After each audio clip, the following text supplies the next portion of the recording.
আসসালামু আলাইকুম। আজকে আমি আপনাদেরকে দেখাবো কিভাবে চমৎকার একটি ডাল শাক রান্না করবেন, তাও আবার একটি মশলা ব্যবহার করে। কিন্তু এটা টেস্ট হবে খুবই স্পেশাল, খুবই চমৎকার।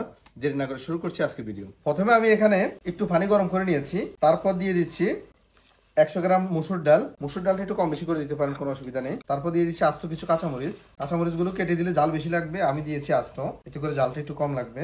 তারপর আমি সাথে দিয়ে দিচ্ছি 1 টেবিল স্পুন লবণ। লবণটা পরিমাণ মতো দিবেন।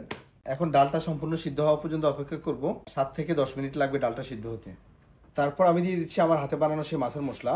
এই মাছের মশলা অনেকে নিয়েছেন, আর যারা নেন নাই তারা অবশ্যই এই মশলাটি সংরক্ষণে রাখবেন, কারণ এটা দিয়ে রেস্টুরেন্টে আমরা মাছ যেভাবে রান্না করি সেম এই মশলা দিয়ে মাছ রান্না করি।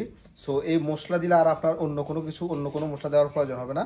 এটা খুবই ইজি একটা প্রসেস, যার কারণে এই মশলা দিয়ে আমি রান্নাটা দেখাচ্ছি। আর এটা দিয়ে যে কোনো সবজিও রান্না করতে পারবেন, মাছ এবং সবজি। এই মশলা দিচ্ছি আমি 1 টেবিল স্পুন, 2 টেবিল স্পুন। তারপর আমি দিয়ে দিচ্ছি পুঁই শাক। আপনারা যে কোনো শাকে এই প্রসেসে রান্না করতে পারেন। পুঁই শাক এবং ডাল দিয়ে খুবই চমৎকার লাগে। রান্নার প্রসেসে কিন্তু লাস্ট একটা স্টেপ আছে, এটা জাস্ট আমি শাকগুলো আগে সিদ্ধ করে নিই। তারপর আমি ঢাকনা দিয়ে 5 মিনিটের জন্য রেখে দিচ্ছি। এই সময়টা শাক একেবারে নরম হয়ে যাবে, তারপর নেক্সট স্টেপটা দেখাচ্ছি। এখন আমি 5 মিনিট পর ঢাকনাটা খুলতেছি। এই যে দেখেন, শাক অলরেডি সিদ্ধ হয়ে আসছে,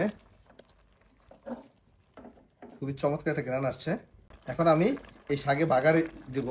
তবে একটা কথা বলে নেই, আপনারা যদি এই ডাটাটা বেশি ইউজ করেন সেক্ষেত্রে ডাটাগুলো আগে দিবেন ডালের সাথে।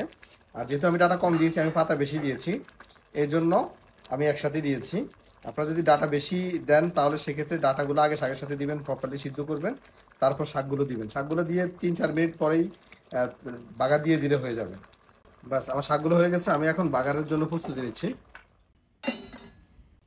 তারপর বাগারের জন্য আমি একটা ফ্রাই প্যানে হাফ কাপের মতো হাফ কাপের মতো সয়াবিন তেল নিয়ে নিয়েছি। তারপর তেলটা গরম হয়ে গেলে 1 পিস রসুন দিয়ে দিচ্ছি। শাকে অবশ্যই রসুন ইউজ করবেন, শাকে রসুন না দিলে টেস্ট ভালো আসে না। তারপর দিয়ে দিচ্ছি আস্তে কিছু পেঁয়াজ। পেঁয়াজ দিয়েছি প্রায় 1 কাপের মতো। এখন এটা ব্রাউন কালার হওয়া পর্যন্ত অপেক্ষা করতে হবে, অর্থাৎ বেরেস্তা কালার হওয়া পর্যন্ত।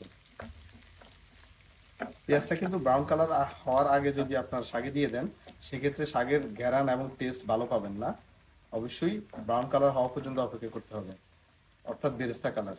এই যে দেখেন, পেঁয়াজগুলো ব্রাউন কালার হয়ে গেছে, তবে অতিরিক্ত ব্রাউন কালার করা যাবে না, সেক্ষেত্রে পুড়ে যাবে। এখন আমি শাকের ভিতরে ঢেলে দিচ্ছি।